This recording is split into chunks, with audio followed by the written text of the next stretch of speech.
So good morning, especially to those of you on the West Coast, and thank you for joining us. Today's speaker, I have the privilege of introducing Bonnie Kisselstein, who is town historian for the town of Lysander in Baldwinsville, New York, and is also the local history librarian at Baldwinsville Public Library. And full disclosure, happens to be my mother. So take it away, Mom. So my title is Public Historians of the State of New York, and presented by Bonnie at the town of Lysander, from the town of Lysander. Now, for all of you from around the area, you may not know where the town of Lysander is. We're pretty much in the center of New York State, but most of our mailing addresses are Baldwinsville, and Baldwinsville is on the Seneca River. And I'm going to back up and give you a little history. We were the first permanent settler came in 1794 and built a log cabin. He was in military, Revolutionary War, and he just settled on some land and decided how he could make a living, and that was that along our Seneca River. He decided that he could help by getting people around our rifts. In the middle of the Seneca River, you could not, at Baldwinsville, you could not go east and west because there was 7-foot rifts. So he helped people ford their things around the rifts so that they could go on to west, because that was time of settling of people, Revolutionary War soldiers getting their land because they were paid with land, and westwards expansion. There weren't very many people, of course, but anyways, two of the people that he helped get around the rifts were Dr. Jonas Baldwin and his wife Betsy, and a couple of their children who were coming from Little Falls, where Dr. Baldwin had worked on the canals down there being a physician, and he was going to his land in Ovid. Now, Betsy wasn't very happy because she was down near Albany, and they had lots of, it was more settled, and they had houses and whatnot. They were leaving to go to nothing, and they would start with square one on a log cabin and etc. And so he promised her that he would buy her any place along the way. And while the McCary was forwarding their possessions, he and Betsy toured the whole north side of the Seneca River, and eventually came back and bought it. He went on to Ovid, and he also went on to eventually went to Onondaga Hill, which is a little bit closer. But the few people that were here in 1809 persuaded him to come back and develop his land, because there was still the rapids, and he couldn't get the rifts, couldn't get around it. So Dr. Baldwin came and he built the first dam, which was a tree felled across the river, the river was not as big as it is now. And then he built canal, and he built the first bridge, which was a toll bridge. The canal was along the north side of the river, and it was called the Baldwin Canal. And that really got us on the map because it gave us water power and whatnot. So anyways, that's a little blurb about Baldwinsville. And also I want to say the town of Lysander is the north side of Baldwinsville. What you see in front of you, the red line is the north side, and then and that's Lysander. And then where the blue is, that's the town of Van Buren, which was at one time the town of Camillus. So those basically, Baldwinsville is made up of Lysander and Van Buren, and the villages of Baldwinsville is in the middle. So that's a little background. Anyways, I want to start out by giving credit to my local history mentors. I've always been, especially since 7th grade, been interested in local history, and still am. I would call my mentor, and my husband is also into local history. We both had the privilege of having Pearl Palmer for 7th grade social studies. She was a Lysander historian from 1946 until her death in 1970, and she initiated the start of local history club called Beecham in 1958.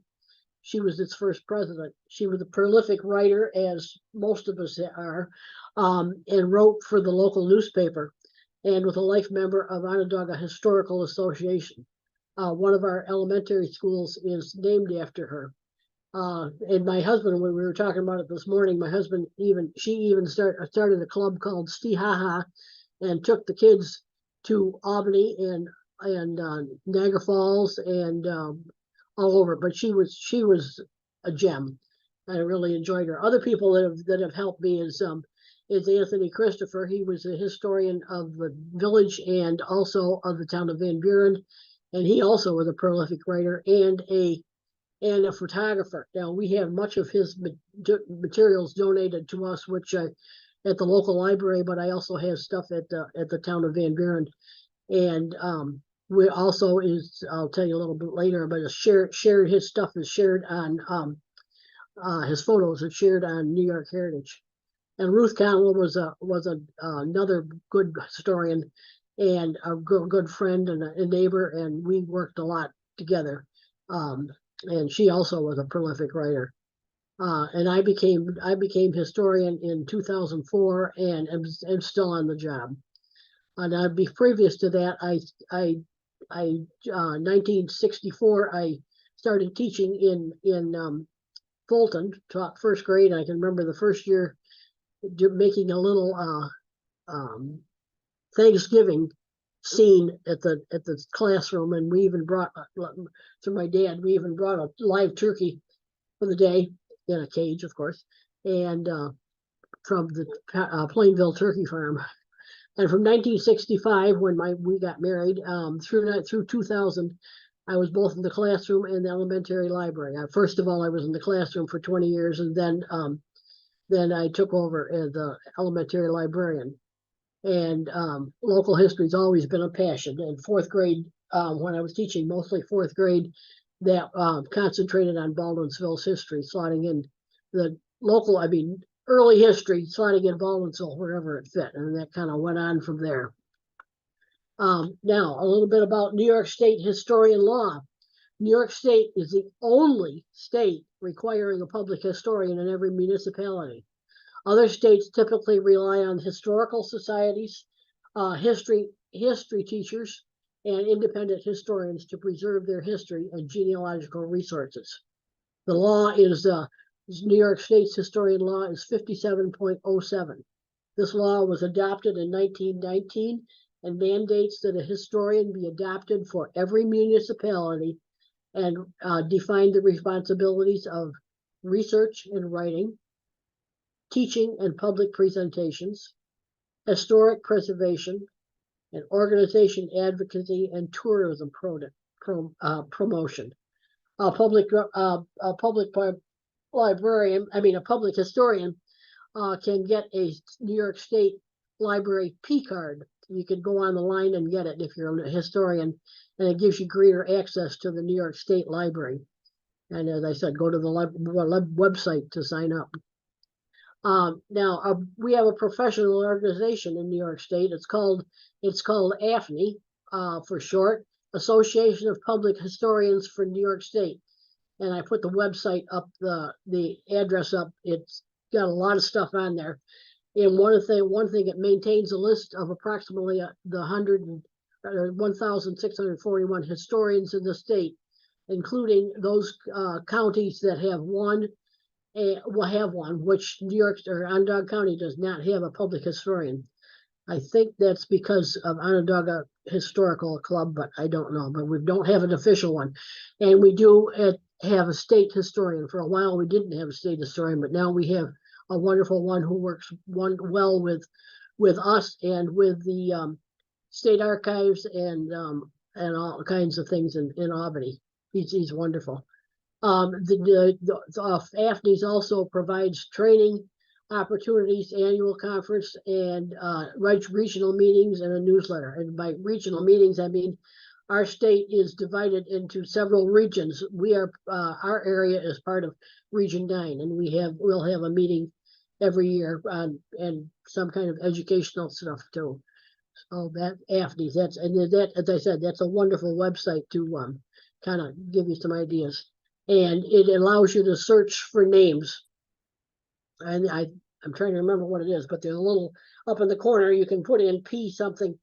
I think it's P something, and then you can put in like Onondaga or Baldwinsville or whatever you're looking for, and it kind of searches because it's 100 or 1,000 or 1,600 people. It's quite a few names on there. So there's a way of searching it down so that you can get what you're looking for. And it gives their contact telephone numbers and addresses and emails. So that's a good thing to know about. Job requirements. There's nothing specific as to requirements as just what is mentioned in the law, the research, teaching, presentation, historic preservation, organization, advocacy, and tourism. Now, requirements for the municipality. Basically, the only requirement is that they appoint an historian. There's no requirement for education, salary, hours, office facilities, and budgets for supplies.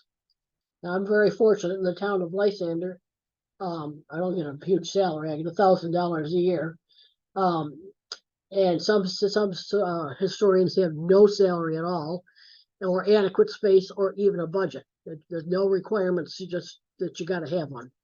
My Lysander office is also very good. I have a nice office, spacious office with file cabinets for my files, a computer hooked up to the internet, a printer both in my office and also hooked up to the larger one in another room, and a desktop scanner.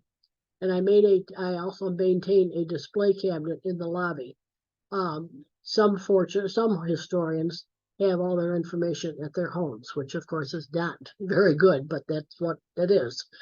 A little more about my past. I retired in 2000 from formal teaching and being a school librarian.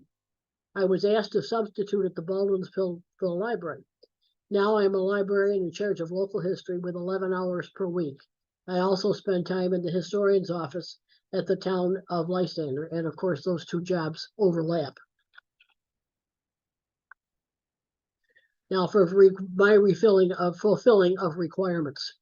I write weekly for the local newspaper column called History Mystery. We put in a picture 1 week with a question, and the next week we put an answer. And I've been doing it since 2011.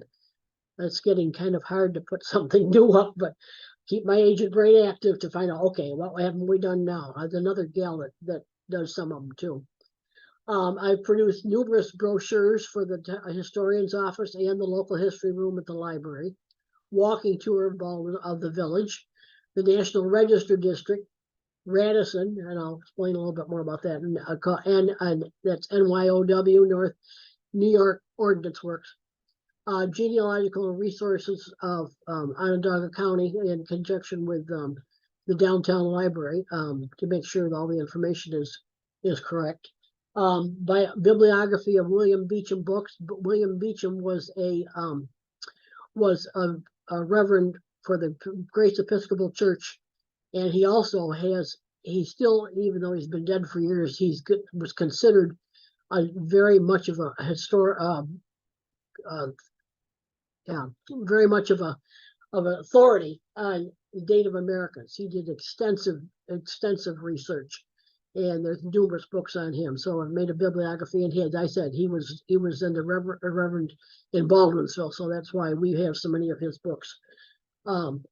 And I maintain a list of the cemeteries in Baldwinsville, Lysander, and the town of Van Buren, most of which I have databases at the library and also at that's historian's office.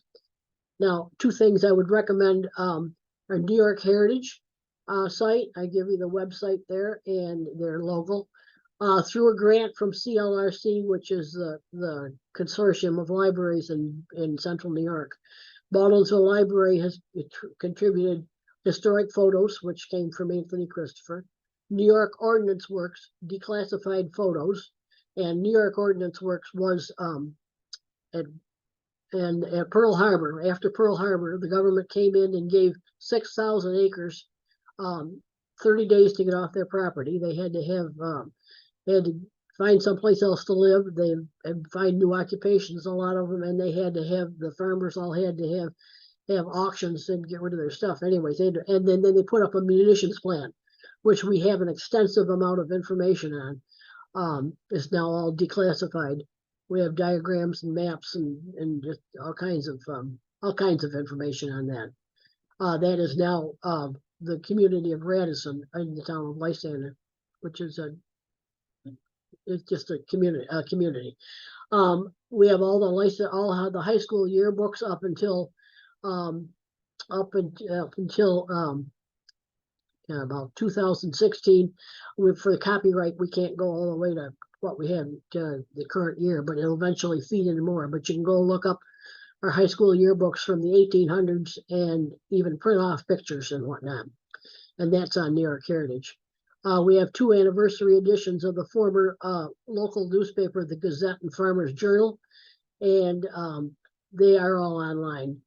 And also through another CLRC grant, we have put in for getting our newspapers digitized. I'm working on the 3rd grant, and we send it off to Northern New York Historic Newspapers, and they digitize them for us and put them up on the website. There's the website and their logo. They have recently revamped their website, so there also is a tutorial on it, but it is very easy to use. I found doing the writing for my column, I've found things like in the middle of the village, there's a tall wall that suddenly I realized, wait a minute, that's part of the Seneca Hotel. Well, the Seneca Hotel, we had 3 of them, huge ones, and they all burned. And I thought, how is that there? Well, I went on this website and I was able to find that it was the firewall. So I ended up with doing a history mystery on that. But I recommend using that. It's for any newspapers that have been put in to that site from all over the state. And back up to New York Heritage, there's a lot of information from a lot of different places that have put information on New York Heritage. So there's 2 good sites to use. Now, for my responsibilities for teaching and public presentations. I started in the class, the first thing I did, I think, was I started in the classroom from slides back in the days before the internet. Did slides from Anthony Christopher and did a presentation that way, and I did it at schools. But since then, I've done many videos through PAC-B, which is our local access channel. We've done PowerPoint programs and videos, and so we got the walking tour of Baldwinsville, the walking tour of and also these are brochures too, some of them. Walking tour of Oswego Oneida National Historic District, which my husband headed up that research in the 80s, and we got a designation for the wonderful houses that are on Oswego, north, and then west to on West Oneida. The Syracuse University architectural students even come and research those houses. Okay, and then Female Charitable Society, that's a program on that. Female Charitable Society, which I'm very much a part of, was started in 1817. In 1815, there was a killing frost every month of the year in the Philippines, a volcanic eruption in the Philippines in 1815. In 1816, there was a killing frost every month of the year, and there were no seeds, baby animals weren't born, and people were destitute. So these ladies and a Presbyterian minister, it was a non-denominational, got together and started Female Charitable Society. Female charitable societies were around the area. We are not connected with any, but we started, as I said, we started in 1817, and the ladies even fed the Indians that were camped on the edge of the village, and we've been going ever since. We are now 216 years old, and we loan sick equipment to anybody in the Baldwinsville School District free of charge. We're all volunteers. We loaned the first wheelchair in 1928. Now, I did a program on Betsy Baldwin. She was the wife of Dr. Jonas Baldwin and the first president of Female Charitable Society. I've done one on Harvey Baldwin. Now, Harvey Baldwin was Dr. Baldwin's son, and he lived in Baldwinsville, and then he eventually moved to Syracuse, and he became its first mayor. I did a program on that. Another child of Dr. Baldwin and Betsy was Betsy Baldwin Allen, and she ended up moving to Houston, Texas, and became the mother. She's considered the mother of Houston, Texas. A lot of information on her if you go onto the website. But so I did a program on her. And as I mentioned, New York Ordinance Works. I've probably done that program at least 25 times around the area. But it's fascinating and a lot of information. Then we did one. A friend of mine who was a retired teacher also, and also videoed for PAC. We decided there had to be one on the on Baldwinsville's Barge Canal, because many people think we were part of the Erie Canal. The only place where Erie Canal hit our area was in the southern end of Van Buren. But so we came up with wrote a script called Then and Now Water Street, Block 24. And it tells about the digging of the Barge Canal, which was extensive. They had to remove 65 buildings out of where our lock is, and an extensive amount of work. So we've got all kind. We started out on the video with the rifts, and then went into the Baldwin Canal, and then went into the digging of the Barge Canal. So that's a fascinating. Some of these, by the way, are available on the PAC website, and also some on the library. Okay, and then Morris Machine Works, very much a big part of Baldwinsville, our largest employer until Anheuser came around. But they invented the centrifugal pump in Baldwinsville, and it was very much a part of our community. Is now was sold to ITT, but they still use our patents. The Battery A was a battery that took care of the horses from the Syracuse Armory, and the men lived there, and their families lived there. I came about by that because I'll tell you later how I learned about it, learned the information about it. And currently I've been doing quite a bit of the Baldwinsville alphabet. I devised a program on the alphabet and take it to the schools or anybody else that wants to hear about it, where like AA was asters. We had flowers. We had an aster farm, which I mentioned down below here, U.S. Williams Seed Company. They had 50 acres of asters. Pendergast Farm and Phoenix Farm and Oswego Stock Farm. That was up towards Phoenix, but still a part of Lysander, and an extensive amount of information on that.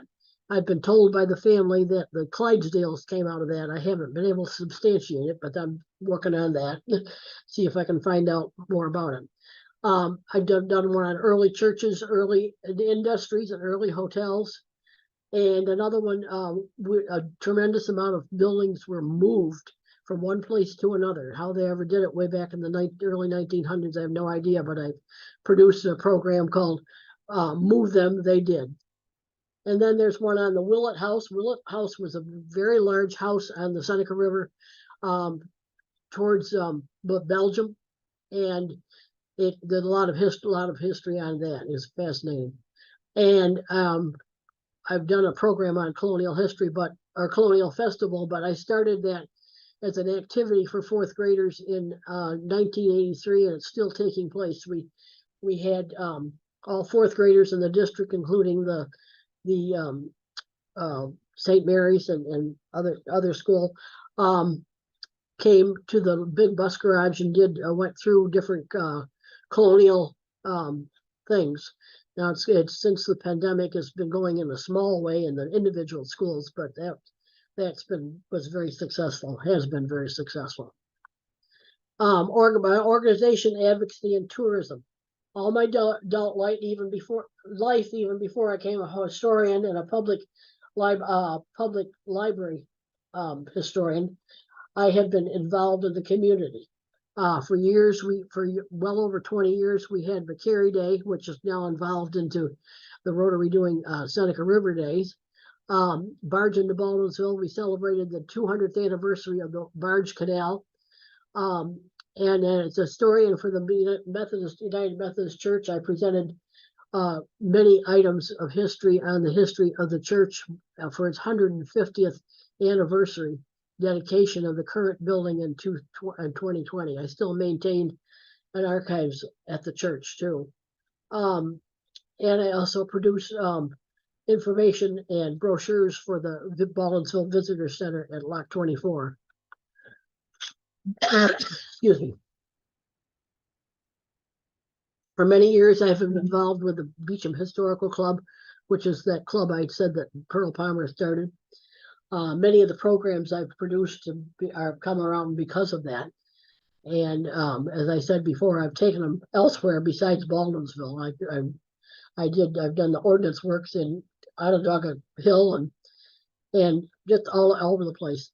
My husband and I are very a part of Vicarious Legacy Historic Preservation. Since its founding, my husband, its first president, and I have still involved in the mission. Our local historic district came about because of this. Also, I serve on the board of Shacksboro Schoolhouse Museum, run by Vicarious Legacy. I've been involved with, thanks to Pomeroy's Pope Foundation, I've done some historic markers. It takes quite a bit of documentation, so a couple have been rejected, but one I did was Willett Track, which is on along the river, and it's where the Willett house was, but it's the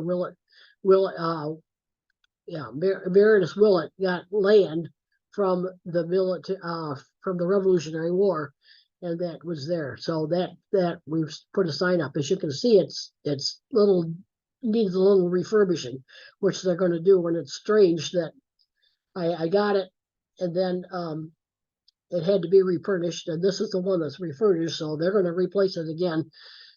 Possibly it's too close to the road with the salt is what's happening. And then the one on the right is the World War II, and that is a commemoration of the Ordnance Works, and that stands on Willett Parkway in Radisson.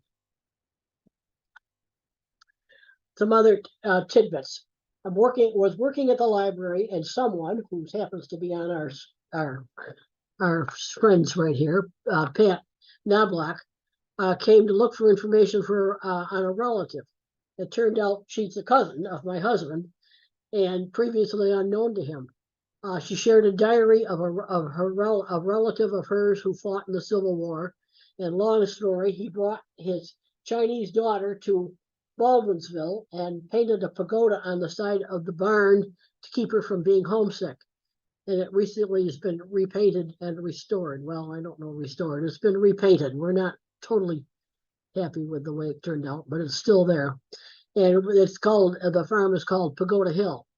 She also gave me a copy of the diary, and I've retyped it. It's now available at the library and also the town of Lysander. I also have, in a recent email from her, another diary that I need to print off and also put in the collection.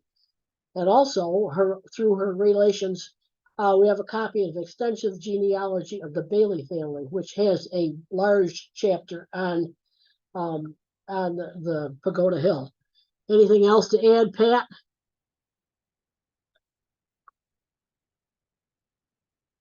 She there? Yes. Anything else to add? No. I covered it pretty well, I think. But I think you covered pretty well. It's still in the works.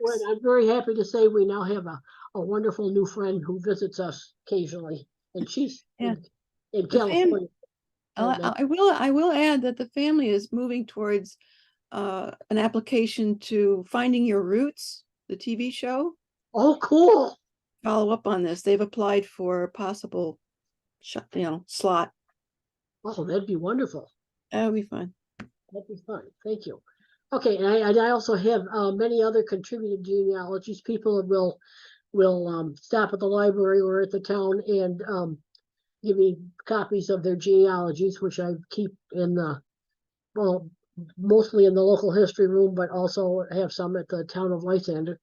And in fact, when I came in to my desk today, there was an envelope and there was information on Morris Machine Works. So people are always handed me things. Many of the, as I said, many of the items in the library are reproduced from the town files.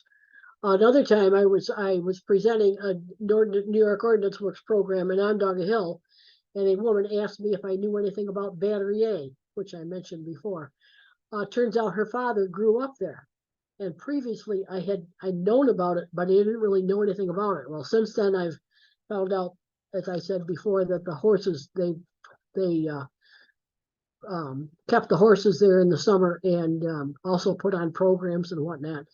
And so that's Battery A, and I found out a lot more about that. And another meeting at the Liverpool Public Library, a woman attending asked if I would like information on the Toll family from Baldwinsville. Well, I didn't really know a lot about it, but I ended up being given photos and the largest genealogy chart I've ever seen. It fits, if you know about map files, it fits the whole drawer.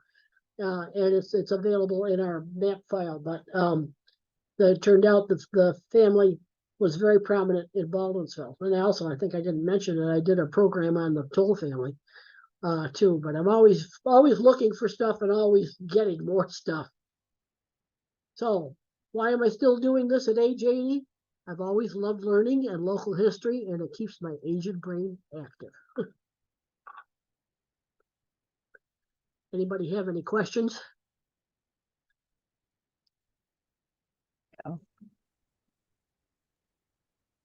Miss Bonnie, can you give us some examples of the kind of requests you get as the town historian from people? Is it birth, marriage, death records? What kind of things are you able to give, and what kind of things are you not allowed to give?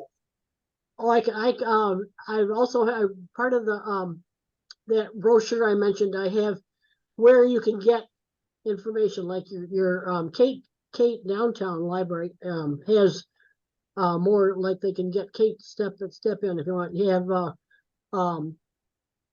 more records on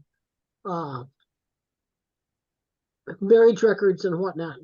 I don't have marriage records, and also I need to say that we are not allowed to get paid for doing genealogy, but I do give anything I've got. I use what I have to see if I can find things like my cemetery databases. They're helpful, and Pearl Palmer's book and any other books that I might have. Sometimes I can find information.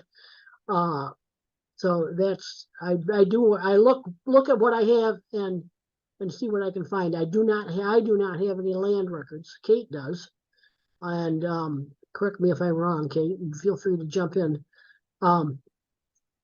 So they have, our newspaper. We have all our newspapers on microfilm, but that only goes back to 1840. And then official records in New York State were not started until about 1880. So people ask for 1800. Good luck. I mean, I do have the census records from the state, and of course online we can find about other things. So I don't know if that answers your question or not, Jerry. No, that was Scott. Well, Scott, does that answer your question? Ms. Bonnie, do you have a good relationship with the town clerk in Baldwinsville? Are you able to access records? The town clerk has specific information. Yeah. So she can. Are you able to access records through her? You can ask. Yeah, you can contact her. We did have one in the chat. What is the name of the person whose Civil War diary is available at Baldwinsville? And I do apologize. George Hamill. George Hamill. Okay. Let me see. And I should say he worked for he was in the Confederate Army, and then eventually came back to Baldwinsville, and then he went to China and worked on the channels down there, or in China, and had a daughter, and he brought her back here. As I said, that's quite fascinating. I'll add he had to be in the Confederate Army because he was in the South when the war broke out. Couldn't get home. And couldn't get home, right. Right. And then as the Northern Army took over, he joined them and then was able to go home. And he is buried at Riverview Cemetery in Baldwinsville. Oh, and you mentioned the Toll family, and we had a Oh, question come in by email, Mom, uh-huh. about John Toll, and they're looking to find out the parent, his parents. Have them send me an email Okay, and I'll see what I can find. I know that the first sheriff in Baldwinsville was a Toll. And actually, I think the town of Van Buren started in a Toll tavern, and they had where they formed town of Van Buren. So there is, I don't have an extensive amount on tolls, but I can, certainly look and see. okay, So have them send me an email. okay, sure.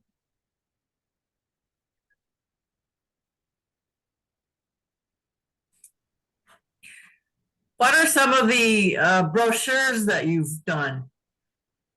Oh, most of the programs have. Let me back up. Okay, I did walking Oh. tours. Oh, okay. Walking tour is a brochure. Both walking tours are brochures. No, New York Ordinance Works. I have extensive list of all the materials that we have.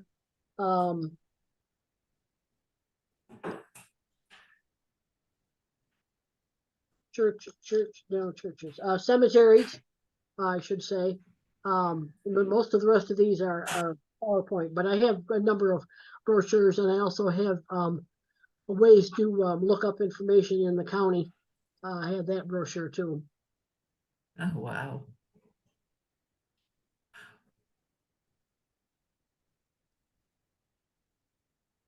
Anything else? Hi, Mrs. Kisselstein. Hi.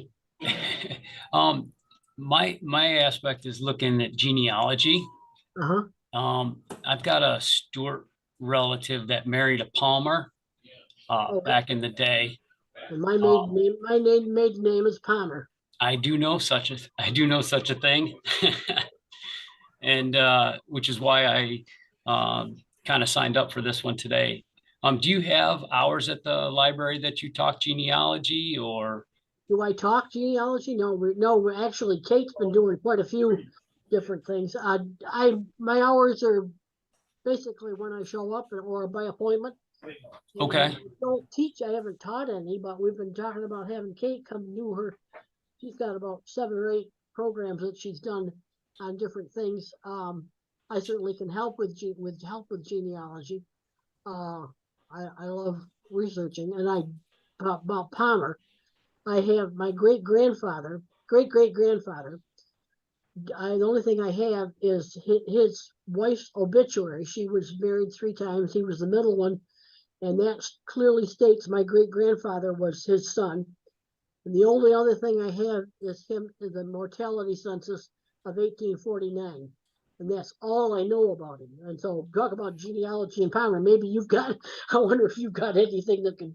I do have a few. Pearl put a wonderful article in the Messenger ages ago. I don't know if you've ever gone to Fulton History. Oh yes, and I you know what, I apologize. I didn't put that in there. Fulton History, definitely. If you don't know Fulton History, put that fultonhistory.com. It's a wonderful Yeah, he's done a wonderful job there. I believe he has more newspapers he's digitized than the National Archives, which is pretty cool. And his is free, which is even better. Well, and Northern New York Historic Newspapers is also free, as is the New York Heritage. They're all free, so they're great places to research. So Hannah Palmer, who had married William Riley Stewart, is where I'm kind of stuck.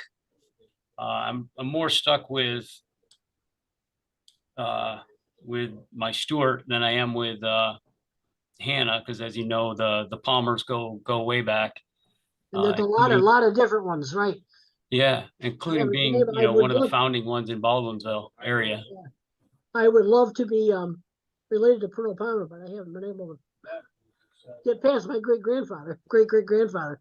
So do contact me by email, and we'll see if we can get together. Are you from this area? I do live in Syracuse. Yeah, I still visit my mom who still lives across the street from where you used to live. Oh, I was there yesterday. oh, good. Okay, So do email me and we'll Try to meet it. That'd be great. send me some particulars and I'll check Pearl Palmer and her book. As I said somebody else that's for out can have circulation if you find anything in it. And then So she has a book? oh yeah, she wrote for the Messenger back at her time. Yeah. And I was just using it. It's right here and it's indexed. It's might tell somebody went to school, it might tell they were on jury or Oh, various. wonderful. It's all indexed, so it doesn't have a lot of land records in it, but it's helpful for Lysander. There also is a book on that was done early on Van Buren. So Well, excellent. Well, thank you very much. I will reach out to you and hopefully at some point we can get together. That would be great. yes. Thank you. Yep. Yeah, And my hours are not rigid, so like sometimes I come in the evening or whatnot. So and I put her and- emails in the chat for. you for did, anyone. I saw that. Yeah, And thank okay. you again for being my grade school teacher. you're Uh-huh. welcome. It instilled a love of history in me. How's that? Well, I'm so proud. Thank you. So Kate, you might want to put your email in too, because I often turn to Kate for their extensive information that they have downtown, which is wonderful.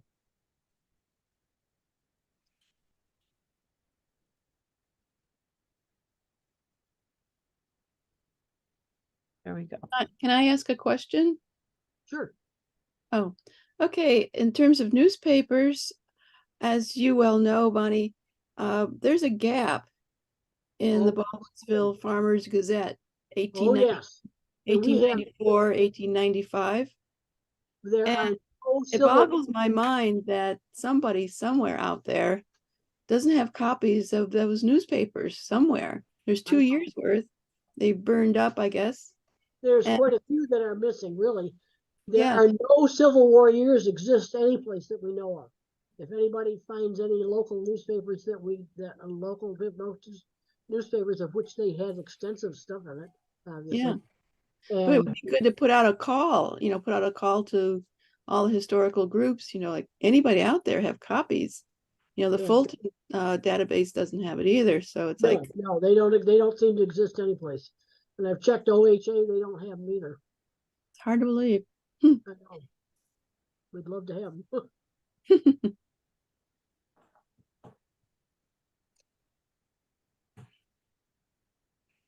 I wish he would do the Jordan leader. He hasn't done that yet. Oh, he But to hasn't. get CLRC, which is Consortium Libraries, they have a grant and you can apply for a grant. It's not that difficult to do. And they'll then you can send it to, you can take it where you want, but I took it to Northern New York historic newspapers and they digitized and OCR'd them, which means that you can read the optical resolution and put it up on the website. So our last grant is still being worked on, but then we'll do the next one, which will bring us right up to current year.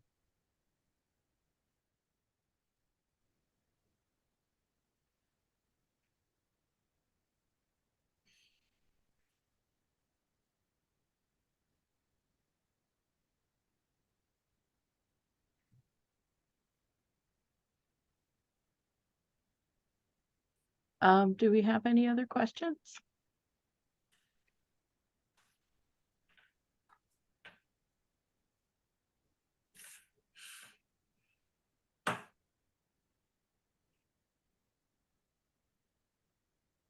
Is that? Okay. Anything else you'd like to let them know, Mom? I think I hope we covered what they wanted to hear. Okay, and so the recording of this will be available early next week, possibly Monday, but definitely no later than Tuesday. So, and our next